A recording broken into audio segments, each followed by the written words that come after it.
Oui, nous sommes ici à Kalakala. Kalakala, c'est un village du canton Palaka. Et nous avions prévu faire un meeting avec l'ensemble des populations qui regroupe en fait 3 sous-préfectures. La sous-préfecture de Kumbala, la sous-préfecture de Togoniré et puis la sous-préfecture de Sikolo. Donc on a fait une bonne mobilisation pendant toute la semaine. On a fait une tournée dans tous les villages. Et les populations étaient gonflées à bloc, tout le monde voulait converger vers ici.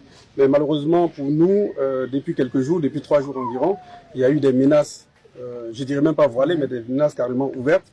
Les populations ont été sommées de ne pas se rendre à Kalakala, tout simplement parce que ils les attendaient ici en fait avec des fusils, etc. C'est vraiment les expressions qui ont été utilisées et qu'il ne fallait pas du tout que quelqu'un bouge. Voilà, il y a eu des délégations de personnes, je pense que vous connaissez. Pour être clair, c'est nos adversaires du RHDP, parce que j'ai oublié de préciser que je suis Dr Koulibaly Vignako, président du Parti des sociaux-démocrates ivoiriens, donc PSDI en abrégé. Donc c'est nos amis, je veux dire nos amis d'en face, donc nos camarades du RHDP, qui ont carrément fait des délégations aller dans... Est-ce que vous avez entendu ça? Est-ce que vous avez entendu? Au RDL, là, si ce n'est pas Draman Ouattara, le Bouvier, là, il n'y a plus d'Ivoiriens encore. Mais je ne sais pas, à la mort de Ouattara, là, vous les gens qui êtes au nord là-bas, qui empêchez les autres partis de partir au nord, là, vous allez devenir quoi? Parce que Ouattara, il va mourir. Il a dit, c'est pas 90 ans ou bien 92 ans, là. Il va mourir. Mais à sa mort, là, qu'est-ce qui va arriver au nord? Qu'est-ce qui va arriver au nordiste? Parce que le zèle que vous avez là, nous autres, on se demande, qu'est-ce que vous allez devenir quand Ouattara ne sera plus au pouvoir? Avant, là, vous avez dit aux Ivoiriens que le Nord a été abandonné. Ouattara, après 15 ans de pouvoir, le Nord ne ressemble toujours pas à Dubaï, ni à Moscou, ni à Berlin. Le Nord est resté le Nord tel que nous, on la connaissait avant. Mais jusqu'à aujourd'hui, là, si ce n'est pas Ouattara, là, il n'y a pas quelqu'un d'autre qui peut aller parler de politique au Nord, à part les corrompus comme les bleus boudés qui mangent avec vous matin, midi, soir, qui vont faire meeting là-bas, là, à part eux, là. Il n'y a plus d'opposants dignes qui se respectent, qui a la possibilité d'aller battre campagne au Nord. Est-ce que vous allez vous en sortir? Est-ce que vous allez pouvoir dire à vos frères du Sud ce qui est en train de vous arriver quand vous ne serez plus au pouvoir? Est-ce que le Sud va vous abandonner? Parce que, mine de rien, ce qui est en train de se passer là, c'est une division profonde qui se crée. Parce que quand Ouattara est venu au pouvoir, à la tête de toutes nos institutions là, c'est les Djoula seulement. En Côte d'Ivoire là, si ce n'est pas vous là, il n'y a plus quelqu'un.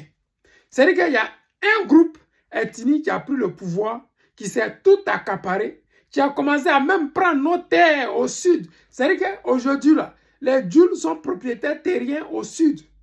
Les Djoulas, ils ont assez de terrains qui ne leur appartiennent pas.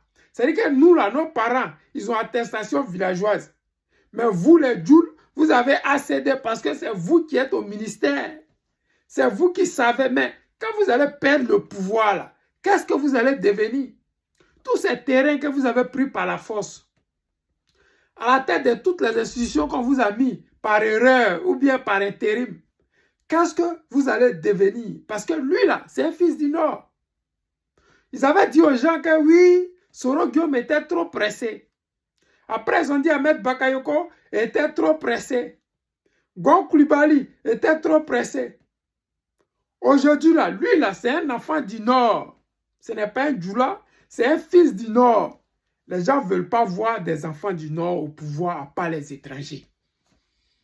En Côte d'Ivoire aujourd'hui, là, ils sont prêts à donner leur vie pour Alassane Draman Ouattara, pour empêcher les enfants du Nord de venir au pouvoir. Ils s'en fichent de savoir qu'est-ce qu'il y a au Nord. On utilise ces nordistes moutons-là pour eux, là, rester au pouvoir. On leur dit, ouvrez les yeux. Draman Ouattara a fait 15 ans de pouvoir. Les soi-disant enfants du Nord, là, ils ont fait 15 ans de pouvoir, sans partage, sans gouvernement d'union nationale. Qu'est-ce que vous avez gagné? Parce que j'ai un follower qui m'avait dit, la NACAD qui coûtait, Ouattara a donné le prix à 425. on paye la NACAD à 150, maximum 200. Ça ne va pas quelque part. Vous avez gagné quoi dans le gouvernement de Ouattara là? Et puis vous continuez à vous emmerder avec Dramane Ouattara. Soutenez-nous. Allons-y, mettre le président Laurent Gbagbo, quelqu'un qui est digne, qui est fier, qui est sûr de ce qu'il fait et de ce qu'il veut pour les Ivoiriens. Battons-nous pour une vraie démocratie et une cohésion nationale.